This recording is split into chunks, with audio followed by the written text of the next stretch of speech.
ଜୟ ଜଗନ୍ନାଥ। ଆମର ଉଦ୍ଦେଶ୍ୟ ହେଲା ମହାପୁରୁଷଙ୍କ କଥା ଜନମାନସରେ ପ୍ରଚାର କରିବା। ସେମାନଙ୍କର ଗୁରୁ କିଏ? ମାନେ ଯିଏ ସଦ୍ଗୁରୁ, ଯେଉଁମାନେ ମହାପୁରୁଷ, ଯେଉଁ ବାଟ ଦେଖାଇବେ ଆମେ ସେ ବାଟରେ ଯଦି ଚାଲିବା ଆମ ଗୋଡ଼ରେ କଣ୍ଟା ଫୁଟିବ ନାହିଁ। ତେଣୁକରି ମହାପୁରୁଷଙ୍କର ବାର୍ତ୍ତା ଲୋକମାନଙ୍କ ମାନସରେ ମୋବାଇଲ ମାଧ୍ୟମରେ ସବୁଆଡ଼େ ପହଞ୍ଚିବା ଆବଶ୍ୟକ। ମୋବାଇଲରେ ବାରାଡ଼ୁ ରିଲ୍ ପହଞ୍ଚିବା ପରିବର୍ତ୍ତେ ଯଦି ଏହିସବୁ କଥା ବହୁଳ ମାତ୍ରାରେ ପ୍ରଚାରିତ ହୁଏ, ତେବେ କ'ଣ ହେବ? ସମାଜରେ ନିଶ୍ଚିତ କିଛି ନା କିଛି ଲୋକ ଉପରେ ଏହାର ପ୍ରଭାବ ପଡ଼ିବ। ମାନେ ବୈରାଗୀ ଯେଉଁମାନେ ବିରକ୍ତ ମାର୍ଗରେ ଅଛନ୍ତି, ଯେଉଁମାନେ ସନ୍ନ୍ୟାସ ଅବଲମ୍ବନ କରୁଛନ୍ତି, ତାଙ୍କୁ କ'ଣ ଶିକ୍ଷା ଦେଇଛନ୍ତି? ଧର ସେ ଶିକ୍ଷାକୁ ଆମେ ତାଙ୍କର ଭାଷାକୁ ଉପସ୍ଥାପନ କରୁଛନ୍ତି, ତାଙ୍କର ଉପକାରରେ ଆସିବ। ସନ୍ନ୍ୟାସୀମାନଙ୍କୁ ଉପଦେଶ ଦେଇଛନ୍ତି, ମାନେ ଯେଉଁମାନେ ବିରକ୍ତି ମାର୍ଗରେ ଅଛନ୍ତି ସେମାନେ କେଉଁ କେଉଁ ସାବଧାନତା ଅବଲମ୍ବନ କରିବେ।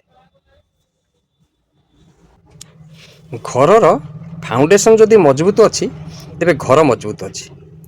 ଆପଣ ତା ଦେହରେ ଯେତେ ତାଲା ପର୍ଯ୍ୟନ୍ତ ଘର କରିପାରିବେ। ସେହିପରି ପରମାର୍ଥରେ ବ୍ରହ୍ମଚର୍ଯ୍ୟ ହେଲା ଫାଉଣ୍ଡେସନ୍। ଆପଣ ସ୍ତ୍ରୀ ହୋଇଥାନ୍ତୁ କିମ୍ବା ପୁରୁଷ ହୋଇଥାନ୍ତୁ, ଆପଣ ଯଦି ବିରକ୍ତି ମାର୍ଗରେ ଅଛନ୍ତି, ଆପଣ ଯଦି ନିବୃତ୍ତି ମାର୍ଗରେ ଅଛନ୍ତି, ନିବୃତ୍ତି ମାନେ ସନ୍ନ୍ୟାସ ମାର୍ଗ, ପ୍ରବୃତ୍ତି ମାନେ ଗୃହସ୍ଥ ମାର୍ଗ, ଗୃହସ୍ଥାଶ୍ରମ, ନିବୃତ୍ତି ମାନେ ସନ୍ନ୍ୟାସାଶ୍ରମ।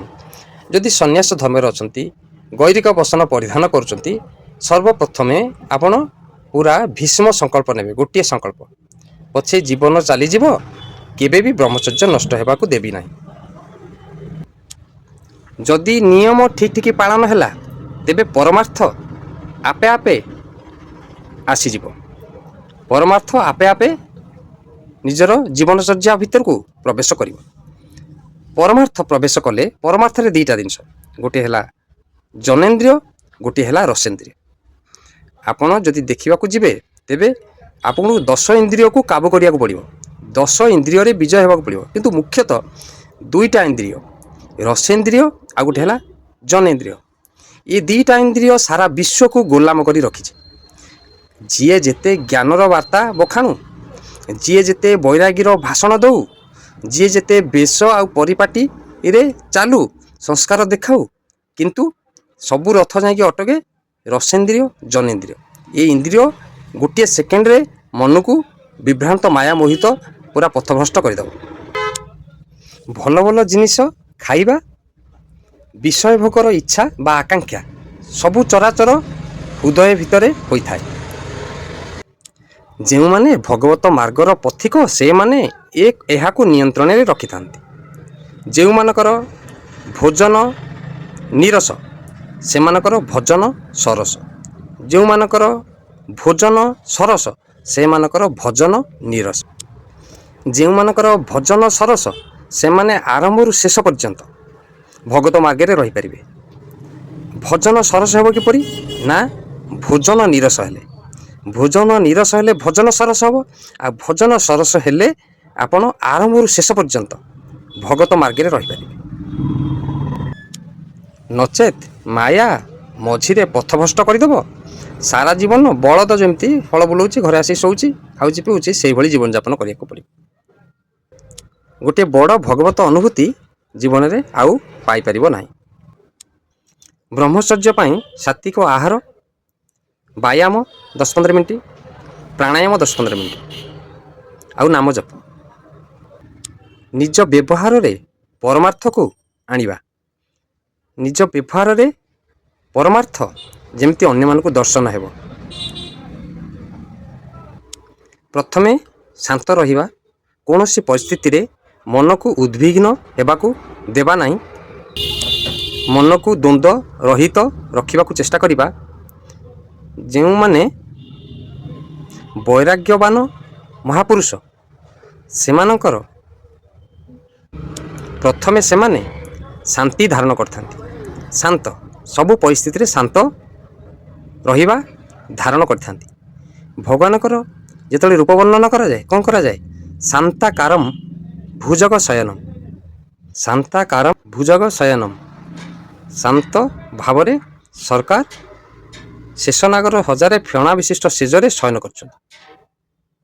ଉପାସନା ମାର୍ଗରେ ପ୍ରଥମେ ଶାନ୍ତ ଭାବ, ଶାନ୍ତ୍ୟ ଭାବ, ହାସ୍ୟ ଭାବ, ସାକ୍ଷ୍ୟ ଭାବ, ଦାସ୍ୟ ଭାବ, ଗୋପୀ ଭାବ, ସହଚରୀ ଭାବ, ଏମିତି ସବୁ ଭାବ ଅଛି। କିନ୍ତୁ ଶାନ୍ତି ଭାବଟା ଉପାସନାରେ ନିହାତି ଜରୁରୀ। ମନ ଯଦି ମାନ ସମ୍ମାନକୁ ସ୍ୱୀକାର କରୁଛି, ହର୍ଷ ରୂପୀ ଦୋଷ ପ୍ରାପ୍ତ ହେଉଛି। ମନ ଯଦି ଅପମାନକୁ ସ୍ୱୀକାର କରୁଛି, ତେବେ ଶୋକ ରୂପୀ ଦୋଷ ପ୍ରାପ୍ତ ହେଉଛି। ସେଥିପାଇଁ ମାନ ଅପମାନ ଠାରୁ ମନକୁ ଊର୍ଦ୍ଧ୍ୱରେ ରହିକି ଶାନ୍ତ ଭାବରେ ରହିବା। ମନେକର ଆପଣ ଭଗବତ ମାର୍ଗରେ ଯାଉଛନ୍ତି, ଆପଣଙ୍କ ସାଥୀମାନେ ଆପଣଙ୍କୁ ଈର୍ଷା ଦ୍ୱେଷ ଦୃଷ୍ଟିରେ ଦେଖନ୍ତି, ଉଦ୍ବେଗିତ କରନ୍ତି, ଆପଣ ଅଶାନ୍ତ ହେବେ ନାହିଁ, ଆପଣ ଶାନ୍ତ ରହିବେ। କାରଣ ଆପଣ ଦେଖେଇ ହେବା ପାଇଁ ଆସିନାହାନ୍ତି, ଆପଣ ପରମାର୍ଥ ପାଇଁ ଆସି ସନ୍ନ୍ୟାସ ନେଇଛନ୍ତି। ଆମର ଜୀବନ ପରମାର୍ଥ ପ୍ରାପ୍ତି ପାଇଁ, ଏ କଥା କେବେ ବି ଭୁଲିବ ନାହିଁ। ଗୋଟିଏ ମିନିଟ୍ ମନକୁ ରେଷ୍ଟ ଦେବ ନାହିଁ। ଭଗବତ ନାମ ଜପ ଚାଲିଥିବ। ଆପଣଙ୍କର ଯେଉଁ ନାମ ପ୍ରିୟ କିମ୍ବା ଗୁରୁ ଯେଉଁ ନାମ ଦେଇଛନ୍ତି, ଯଦି କେହି ଗୁରୁ ନାହାନ୍ତି, ହରି କି ଗୁରୁ ରୂପରେ ବରଣ କରିକି ଆପଣ ନାମ ଜପ କରିପାରିବେ। କାରଣ ଯଦି ଆପଣ ନାମ ଜପ କରୁନାହାନ୍ତି, ଜୀବନ ଅଶାନ୍ତମୟ କଳହପୂର୍ଣ୍ଣ ନର୍କ ହୋଇଯିବ। ମନ ଏକ ଲକ୍ଷ୍ୟ, ଏକ ଭଗବାନ, ଦୁସରା ନା କହି ଦୁସରା କିଛି ମୁଣ୍ଡ ଭିତରକୁ ବ୍ୟର୍ଥ ଚିନ୍ତା ଆସିବା ନ ଆସିବା ଦରକାର।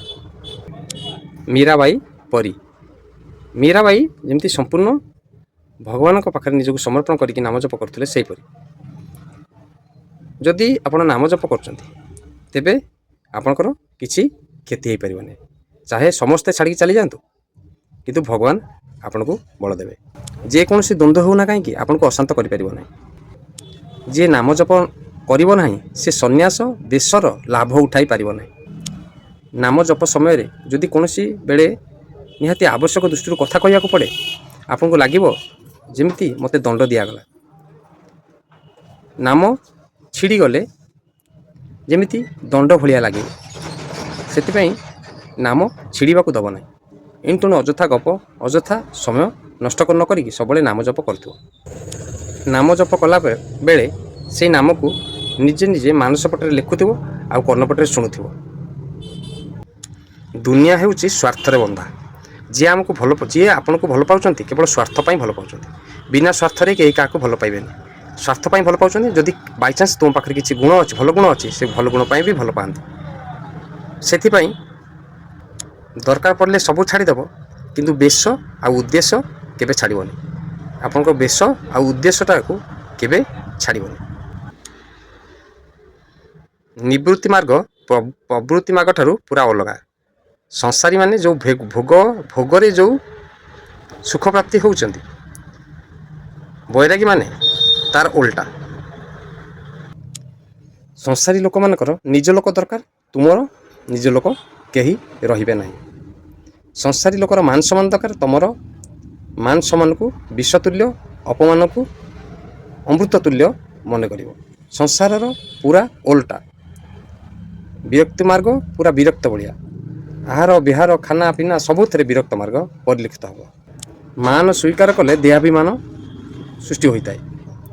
ସେଥିପାଇଁ ମାନ ସ୍ୱୀକାର କରିବ ନାହିଁ। ମହାପୁରୁଷ ଓ ସନ୍ଥମାନଙ୍କ ଚରିତ୍ର ପାଠ କରିବ। ଭଗବାନଙ୍କ ଚିନ୍ତନ ସବୁବେଳେ କରିବ। କାହାରି ସାଙ୍ଗରେ ମୋହ ନାହିଁ, କାହାରି ସଙ୍ଗର ପ୍ରଭାବ ନାହିଁ। ଆମକୁ ଯିଏ ଯେତେ ପ୍ରକାର ବୁଝାଉ, ଆମର ଲକ୍ଷ୍ୟ ବଦଳିବ ନାହିଁ। ଯେତେ ଭୋଗ ସାମଗ୍ରୀ ଆଖି ଆଗରେ ଥାଉ, ମନ ବିଚଳିତ ହେବ ନାହିଁ। ତୁମର ଆତ୍ମସ୍ୱରୂପ ତୁମେ ଜାଣିଛ। ସମସ୍ତ କାମନା ପରିତ୍ୟାଗ କରିଛ। କୌଣସି ଦ୍ୱନ୍ଦ୍ୱରେ ନ ପଡ଼ିବା, ମାନ ସମ୍ମାନ, ଦୁଃଖ ସୁଖ, ଜୟ ପରାଜୟ, ରୋଗ ଶୋକରେ ସମଭାବ ରହିବ। ଏଭଳି ଲୋକ ପରମପଦ ଅଭୟପଦର ଅଧିକାରୀ ହୋଇଥାଏ। ଦୃଢ଼ ଆଶା ରଖିବ ଏହି ଜନ୍ମରେ ଭଗବତ ପ୍ରାପ୍ତି ପାଇଁ। ଏ ବେଶର ଅର୍ଥ ହେଲା ବ୍ରହ୍ମ ସାକ୍ଷାତକାର, ଭଗବତ ପ୍ରାପ୍ତି। ଉତ୍କଣ୍ଠାର ସହିତ ଭଗବାନଙ୍କର ନାମ ଗୁଣ ଗାନ କରିବ। ଭଗବାନଙ୍କର ଦିବ୍ୟ କଥା ଏକାନ୍ତରେ ଚିନ୍ତନ କରିବ। ଏହା ବଡ଼ ବଡ଼ ପରମହଂସ କରୁଛନ୍ତି, ଆମେ ତ ଛାର। ସନକାଦି ସବୁବେଳେ ହରିଶରଣମ୍ ଜପ କରୁଥାନ୍ତି। ଆପଣ ନିରନ୍ତର ଭଗବାନଙ୍କର ଚିନ୍ତା କିମ୍ବା ନାମ ଜପ କରିବେ ନାହିଁ। ଖାଲି ହୃଦୟ, ଶୈତାନ ମନ ଆପଣଙ୍କୁ କେଉଁଠି ନା କେଉଁଠି ଫସେଇ ଦେବ। ଅନ୍ତର୍ବୃତ୍ତି କୌଣସି ରାଗ କିମ୍ବା ଦ୍ୱେଷରେ ଫସିଯିବ। ଭଗବାନଙ୍କର ଆଲୋଚନା ଶୁଣିବା ପାଇଁ ମନ ବ୍ୟାକୁଳ। କେଉଁଭଳି ଭାବରେ ବ୍ୟାକୁଳ ହେବ ନା ଅଫିମ ଖାଆନ୍ତି ଯେଉଁମାନେ ନିଶା ଖାଆନ୍ତି ତାଙ୍କ ନିଶା ଖାଇବାକୁ ଯେମିତି ବ୍ୟାକୁଳ, ସେଇଭଳି ଭଗବତ ଗାଥା ଶୁଣିବା ପାଇଁ ମନ ସେଇଭଳିଆ ବ୍ୟାକୁଳ ହେବା ଦରକାର। ସନକାଦି 4 ଜଣ, ଜଣେ ବକ୍ତା ହେବ ଓ 3 ଜଣ ଶ୍ରୋତା ହେବେ। ପୁଣି ଜଣେ କିଏ ବକ୍ତା ହେବ, ପୁଣି 3 ଜଣ ଶ୍ରୋତା ହେବେ। ସନକ, ସନକାଦି, ସନନ୍ଦନ, ସନତ କୁମାର। ଭଗବତ ଚର୍ଚ୍ଚା ଶୁଣିବାରେ ଯେଉଁ ଆନନ୍ଦ, ସାଧନାରେ ସେ ଆନନ୍ଦ ମିଳିନଥାଏ। ଭଲ ଜାଗା, ଭଲ ଧାମ ଦେଖିକି ବାସ କରିବ। ବୈରାଗୀ ମାନେ ଅର୍ଥ ଆଶା କିମ୍ବା ସୁନା ରୂପାର ଆଶା, କାଞ୍ଚନ ଆଶା, ଆକୁ ସବୁ ତ୍ୟାଗ କରିବ। ଆଉ ଶରୀର ସୁଖ ତ୍ୟାଗ କରିବ। ଆମର ଗୁରୁ ଆମଠାରୁ ଘୋର ବୈରାଗୀ ହୋଇଥିବା ଦରକାର। ଯଦି ସେ ଘୋର ବୈରାଗୀ ହୋଇନଥିବେ, ଆମର ଶୋଷଣ କରିବେ, ତେଣୁ କରିକି ଆପଣ ସିଂହବତ୍ ତାର ପ୍ରତିରୋଧ କରିବେ। ଭଗବାନ ଆଉ କାହ୍ନୁ ଏଇ 2ଟା ଭରସାରେ ବଞ୍ଚିବେ, ନଚେତ ହରିକି ଗୁରୁ ରୂପରେ ବରଣ କରିବେ। ଗୁରୁ କାହାକୁ କୁହାଯାଏ? ବିଷୟ ଭୋଗରୁ ଦୂରେଇବେ, ସାଧୁ ସେବା କରେଇବେ, ତତ୍ତ୍ୱବୋଧ କରେଇବେ, ଭଗବାନଠାରେ ଚିତ୍ତ ଲଗେଇବେ, ସଂସାର ଭୋଗରୁ ନିବୃତ୍ତ ରଖିବେ। ଯେଉଁଠି ରୁହ, ଯେଉଁ ଭାବରେ ରୁହ, ସିଂହ ଭାବରେ ବଞ୍ଚିବ। ଯେଉଁଠି ରୁହ, ଯେଉଁ ପରିସ୍ଥିତିରେ ଥାଅ, ସିଂହ ଭଳିଆ ବଞ୍ଚିବ। ତେବେ ଯାଇ ତୁମେ ଅନ୍ୟମାନଙ୍କର ସାହାରା ବନିପାରିବ।